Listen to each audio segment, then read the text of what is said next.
Question is atom X occupies the FCC lattice site as well alternate tetrahedral voids of the same lattice. Question क्या कह रहा है, एक atom X जो है ऑक्यूपाई FCC लैटिस साइट में है और alternate tetrahedral voids of the same lattice, same ही लैटिस में FCC में क्या है, टेट्राहेड्रल वॉइड्स है. The packing efficiency of the resultant solid is closest to. Packing efficiency जो है किसके क्लोजेस्ट है ये आपको निकालना है. ये क्वेश्चन यही एडवांस 2022 में पेपर 2 का क्वेश्चन है. तो ये क्वेश्चन से हम क्या देख रहे हैं, जो सेम लैटिस में ही है टेट्राहेड्रल वॉइड्स है. दैट मीन्स जितने भी इसके एटम सब क्या है, सेम एटम से मिलकर बना हुआ है लैटिस.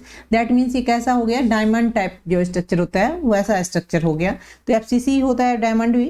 तो इसमें देखिए पहले हम FCC का ये बना लेते हैं.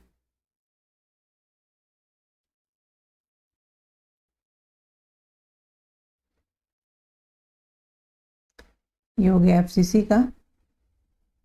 इसमें क्या होता है, जितने भी कॉर्नर होते हैं वो हर जगह एटम होता है. इस कॉर्नर पर, इस कॉर्नर पर, यहाँ ना, यहाँ 8 कॉर्नर हो गया, 8 कॉर्नर है यहाँ.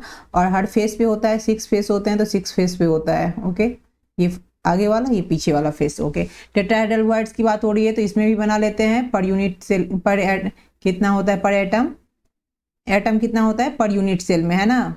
तो एक इसमें क्या होता है, यहाँ पे होता है और यहाँ. तो ये ऐसे होता है ना, ऐसे, और यहाँ से. तो टेट्राहेड्रल वॉइड्स में कितने एटम हो जाते हैं पर यूनिट सेल, तो नंबर ये 4 हो जाएगा. और इसमें कितना हो जाएगा, number of atom per unit cell, है ना. किस में, FCC की बात हो रही है, ये यूनिट सेल FCC में. तो FCC में क्या हो जाता है, 8 कॉर्नर है और एक कितना होता है, 1/8 पार्ट में डिवाइड होता है. तो ये हो गया, प्लस 6 फेस है. ये एक फेस के कितने दोनों साइड होते हैं तो कंट्रीब्यूट करते हैं, तो ये हाफ हो गया. तो टोटल ये क्या हो गया, 4 हो गया. और टेट्राहेड्रल वॉइड्स में हम देख ही रहे हैं कि टेट्राहेड्रल वॉइड्स में कितना एटम होता है पर यूनिट सेल में, 4 होता है.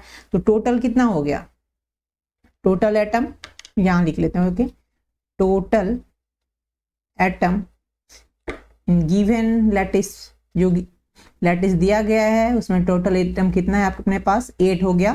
4 + 4 8. ओके, देन आपको क्या बोल रहा है, पैकिंग एफिशिएंसी निकालने के लिए. तो पैकिंग एफिशिएंसी का फॉर्मूला क्या होता है, Z into volume of atom, volume of spherical atom, ये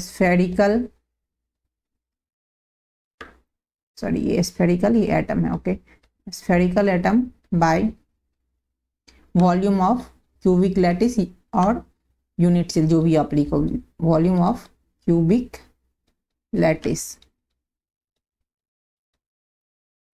ओके, तो आप इसका देख लीजिए, Z कितना टोटल एटम है, Z is number of atom जो 8 है. और वॉल्यूम ऑफ स्फेरिकल क्या होता है, वॉल्यूम स्फेरिकल एटम का ये होता है 4/3 πr3.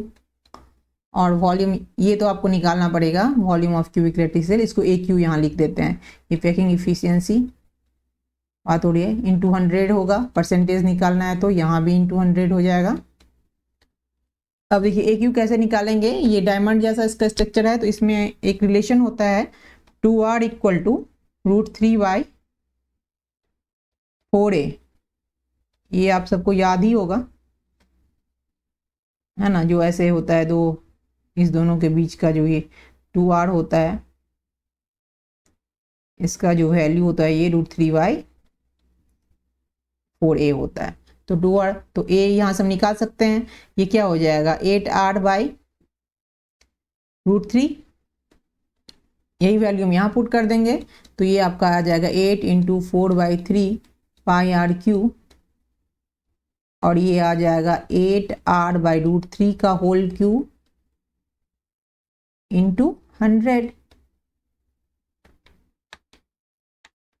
ओके, देन इसी को अगर सॉल्व कर लेते हैं तो ये आपका आ जाएगा 8 × 4/3 इंटू πr3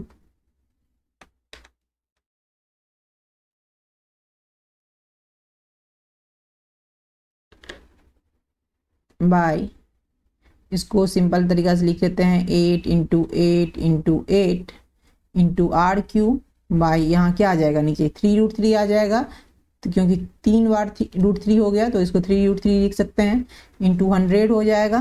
तो यहाँ आप इसको कैंसिल कर दीजिए, 8 से 8, 4 2 8, और यहाँ क्या कट जाएगा, RQ से RQ, फिर ये 3 से ये 3, तो आपका पैकिंग एफिशिएंसी इक्वल टू क्या बच गया, ये आपका बच गया √3 पाई बाई 16, इसको इंटू 100 तो है ही यहाँ पे, इसको अगर आप कैलकुलेट कीजिएगा तो ये √3 का वैल्यू यहाँ पे डाल दीजिए 1.73, फिर पाई का वैल्यू डाल दीजिए 3.14, अगर इसको आप यहाँ से करिएगा तो ये आपका आ जाएगा 6.25, तो यहाँ हम इसका 6.25 अगर रख देंगे तो पैकिंग एफिशिएंसी आ जाएगा आपका 34 अप्रॉक्स, मतलब 33.95 आ जाता है, जो अप्रॉक्स 34 है, जो किसके क्लोजेस्ट है वो हम देख लेते हैं,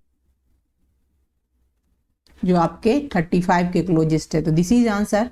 थैंक्स फॉर वाचिंग, मेरे चैनल को सब्सक्राइब करें, वीडियो को लाइक करें।